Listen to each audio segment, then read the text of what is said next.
No one's coming to your wedding, deal with it. That was the sentence my parents left behind. Not said to my face. Not even sent as a text. Written neatly on a single sheet of paper and sealed inside an envelope, placed on the kitchen table like a bill they didn't feel responsible for paying. I found it 3 weeks before my wedding. My name is Daniel, and until that morning, I believed family was permanent, flawed, frustrating, but unbreakable. I believed parents might disappoint you, but they wouldn't abandon you when it mattered most. I was wrong. The envelope was cream-colored, heavy in my hand. My mother's handwriting was unmistakable, precise, controlled, always emotionally distant.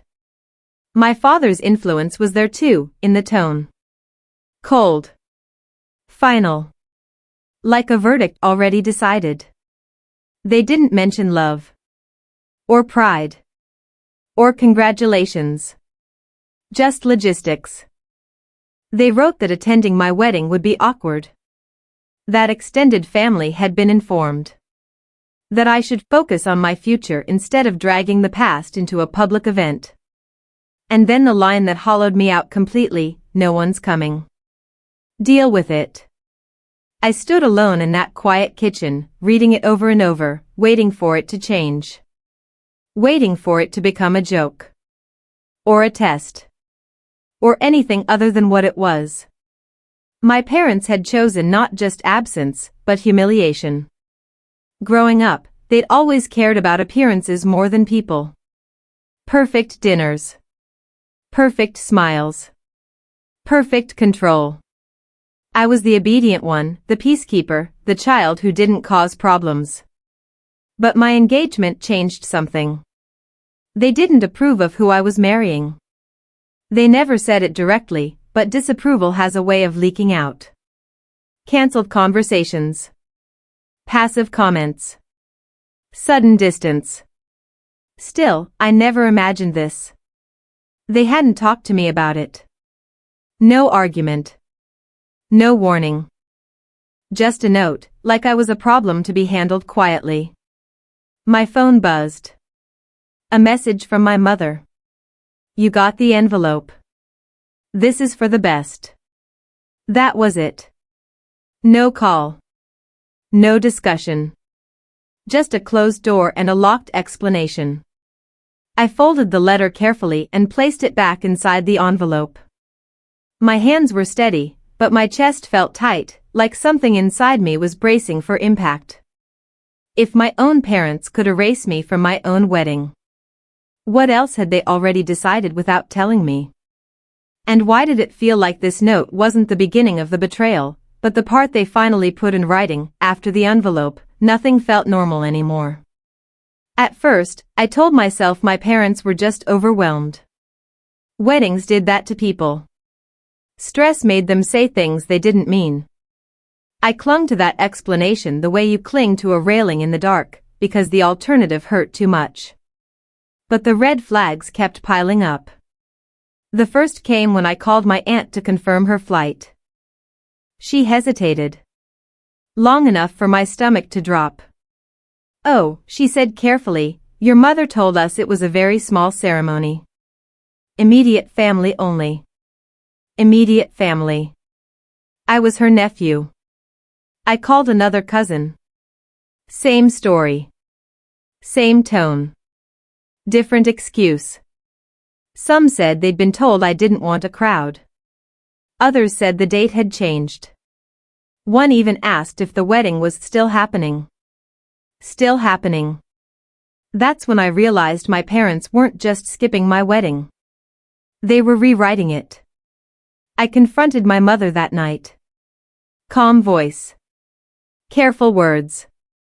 I asked her why everyone seemed confused.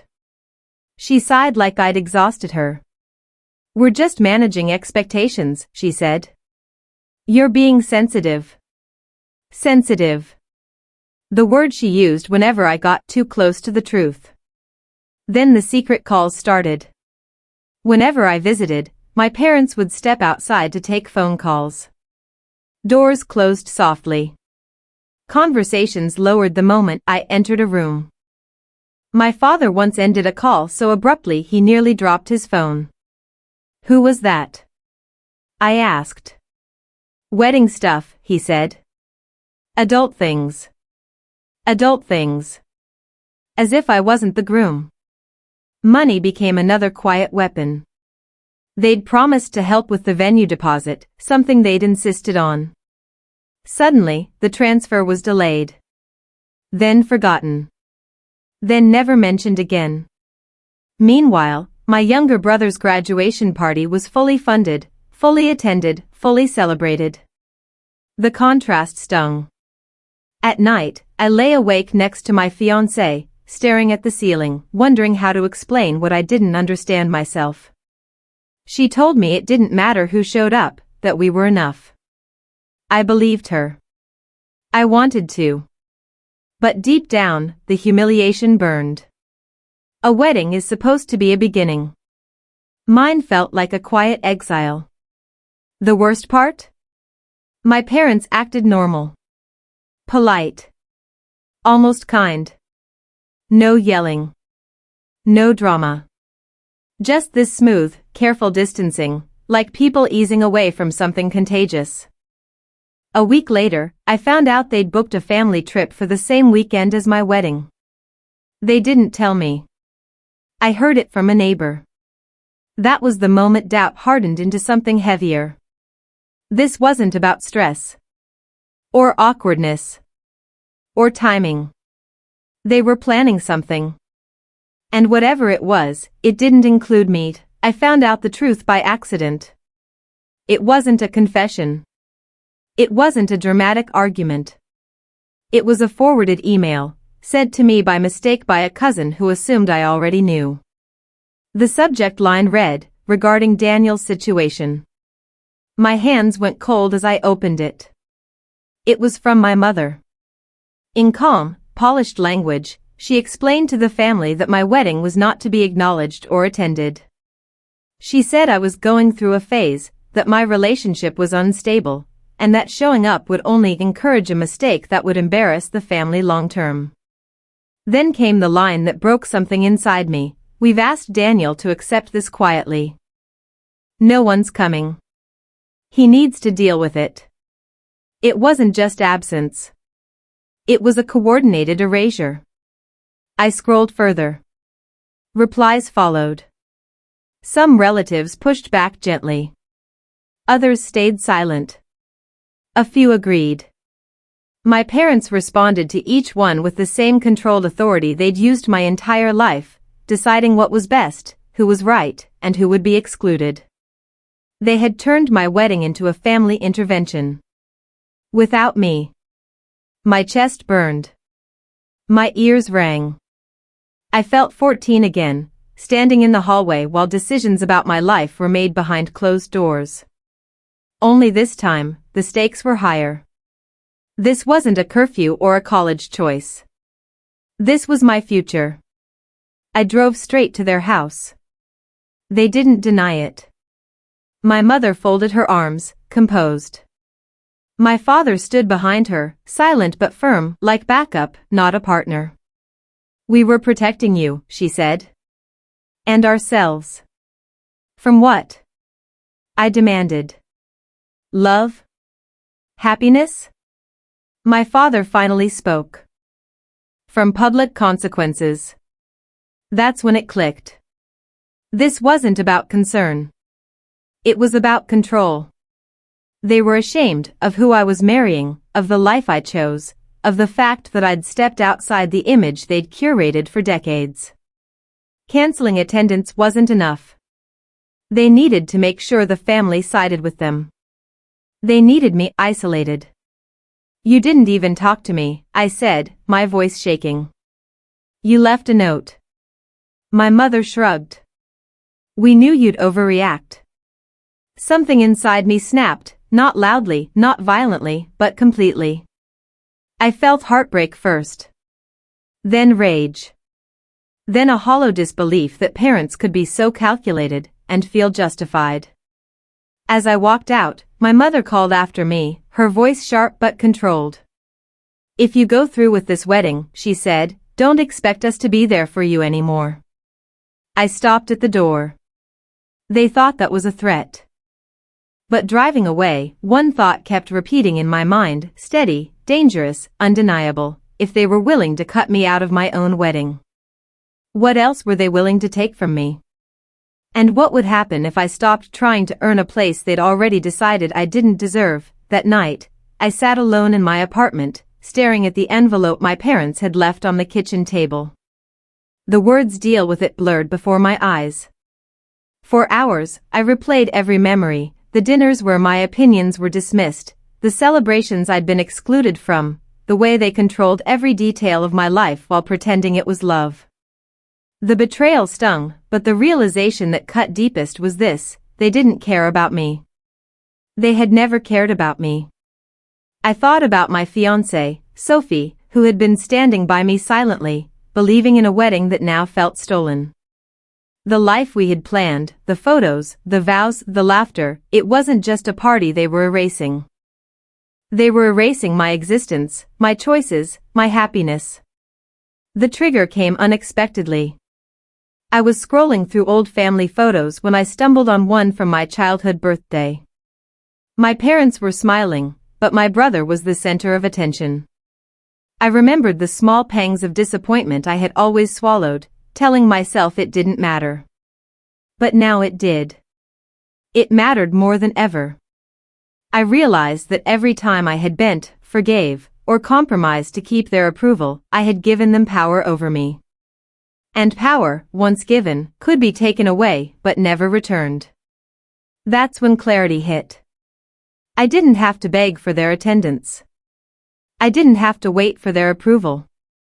I didn't have to allow their manipulation to define my happiness. The wedding, and everything after, was mine to claim. I had been hurt, yes, but hurt could be transformed into something stronger. I stood up, trembling at first, then with growing resolve. If they wanted to treat me like a ghost at my own wedding, I would prove that I didn't need them to show my worth. If they wanted to control who celebrated my life, I would take control back. I could expose their favoritism, their lies, their manipulation, not in anger, but with precision. They had underestimated me, and that would be their mistake. For the first time in years, I felt a spark of freedom. The fear of confrontation faded, replaced by a calm determination. I didn't need to destroy them, only to assert myself, and in doing so, protect the life I had built. I picked up my phone and started making plans, not frantic calls, not pleading emails, but lists, strategies, people who truly mattered, and ways to ensure the wedding would be celebrated for what it was: love, commitment, and joy. I had been the obedient son for too long. Now, I would be the hero of my own story. And for the first time, I didn't feel like I was asking permission to exist. I didn't confront them again. That was the first step. My parents expected drama, tears, anger, last-minute begging. When none of that came, they relaxed. My mother even sent a short message a few days later: "I'm glad you're finally being mature about this." She thought she'd won. Step 1 was gathering proof.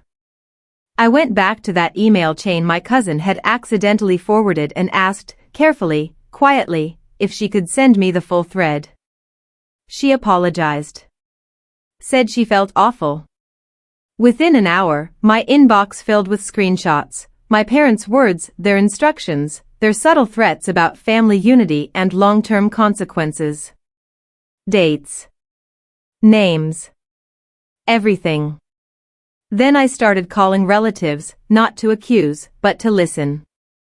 I asked simple questions. What were you told? Who did you hear it from? When? The stories didn't match. Some were told I'd canceled the wedding. Some were told my fiancé was unstable. Others were told attendance would cause serious family conflict. Different lies. Same source. Step 2 was letting them stay confident. I didn't correct anyone. I didn't clarify. I let the confusion spread naturally. When relatives asked me directly, I said only one sentence: I never told anyone not to come. Silence always followed that line. Step 3 was control of the moment. We downsized the wedding, not out of defeat, but intention. Close friends. Chosen family. People who showed up without conditions. And quietly, I created something else. A digital folder. Inside it, the envelope photo. The note. The emails. The messages where my parents said, "No one's coming, deal with it." Time-stamped. Organized. Undeniable. I didn't send it yet. Step 4 was the trap. A week before the wedding, my parents announced their family trip publicly, photos of packed bags, captions about needing space and choosing peace. The comments poured in. Sympathy. Support. Validation. That's when I knew the timing was right.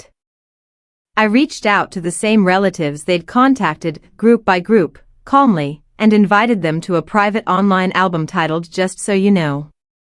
No accusations. No commentary. Just evidence. Meanwhile, my parents still believed they were untouchable. They told people I'd accepted reality. That I was moving on. My mother even said, "He'll thank us one day." The night before the wedding, my phone buzzed non-stop. Confused calls. Angry texts. Quiet apologies. Shock. I didn't respond to most of them. Because the final step wasn't confrontation. It was visibility. My parents thought they'd erased me quietly. They didn't realize the truth doesn't need permission to be seen, it only needs light. And by morning, the family narrative they controlled for decades was already starting to collapse. The wedding day arrived, bright and chaotic, but nothing like my parents had imagined. The venue was small but elegant, filled with friends, mentors, and colleagues who mattered. Every seat was taken. Every smile genuine. Every toast heartfelt. And yet, as the ceremony began, I felt a strange calm wash over me. Because while my parents had tried to erase me, the world outside their control had already noticed. By mid-morning, the first wave hit. My cousin, the one who'd forwarded the email, discreetly showed several relatives the full correspondence, the envelope photo, the email threads, the messages where my parents had coordinated my isolation. Confusion spread quickly. Whispers became murmurs, murmurs became questioning glances, and suddenly, everyone knew the truth. My parents arrived late, smug, certain they had maintained control. My mother's heels clicked on the marble floor, her posture flawless. My father walked beside her, chest puffed, ready to lecture. But the moment they stepped into the reception hall, the room shifted. Conversations paused. Phones were subtly pointed. Faces turned. Their carefully curated narrative, years of control, subtle manipulation, and emotional intimidation, was unraveling before them. A cousin cleared his throat. "So, your note? The one where you said no one should come?"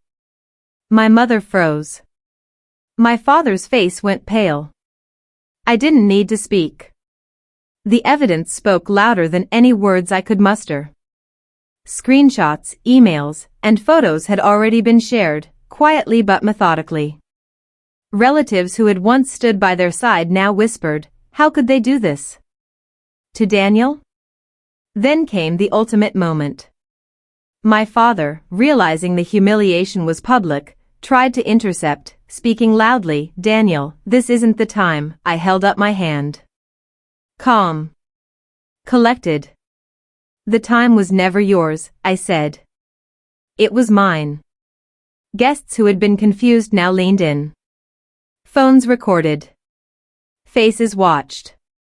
My parents, for the first time, weren't commanding the room, they were shrinking inside it. By evening, their reputation had crumbled quietly but irreversibly.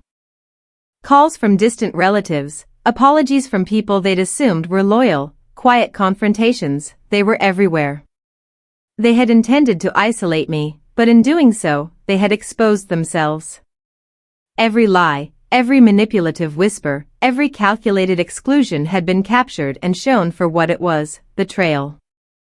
I walked through the crowd with Sophie, hand in hand. Every toast, every hug, every cheer reminded me that love doesn't need approval. It only needs courage. And as the sun set behind the venue, I realized something poetic. The parents who thought they could erase me had only highlighted my strength. The note that was meant to humiliate became the blueprint of my triumph. For the first time in my life, I wasn't just present. I was unstoppable. And the world had witnessed it. Weeks after the wedding, life felt lighter, like I had been carrying invisible chains for decades and finally set them down. My parents avoided calls, messages, and even casual greetings. Every attempt to reach me was met with polite distance. I didn't need to block them, the truth had already built a wall they couldn't climb. Family gatherings became awkward echoes of their former control. Relatives who had blindly followed them now apologized quietly, privately, some even expressing shock at how calculated the betrayal had been. My parents' authority, once absolute, had crumbled, not in public scandal, but in the quiet clarity of truth. Everyone who mattered to me had seen what they had done. I moved forward with Sophie, hand in hand. We celebrated our life together, not in spite of what happened, but because we refused to let it define us. Our friends became family, our joy became visible, and the wedding we built with love and intention became a memory of strength rather than betrayal. The envelope? I kept it. Framed, not as a reminder of their cruelty, but as a symbol of resilience. It was the note that tried to erase me, and the very note that highlighted the power I'd found within myself. I realized something essential: betrayal only has power if you allow it to. I had been hurt, yes, but I had also grown stronger, wiser, more certain of who I was. I wasn't a victim. I was the author of my story, and I chose every word, every action, every moment of joy that followed. My parents? They lost not just control, but credibility. Their careful manipulations, their favoritism, their quiet isolation, all exposed. They couldn't force apologies or rewrite perception. Their legacy became cautionary: how quickly calculated cruelty collapses when truth steps into the light. And me? I felt free. Unshackled. Respected, not because I demanded it, but because I earned it by standing firm in my dignity. Now, let me ask you, have you ever been betrayed by the people who were supposed to protect you? Have you ever felt erased, silenced, or dismissed by those closest to you? Share your story in the comments. You are not alone, and sometimes, the bravest revenge isn't anger or retaliation. It's reclaiming your life, your happiness, and refusing to let betrayal define you. Because in the end, justice doesn't always arrive as punishment. Sometimes, it arrives quietly, perfectly, in the simple act of standing tall while the people who tried to break you shrink in the shadow of their own lies.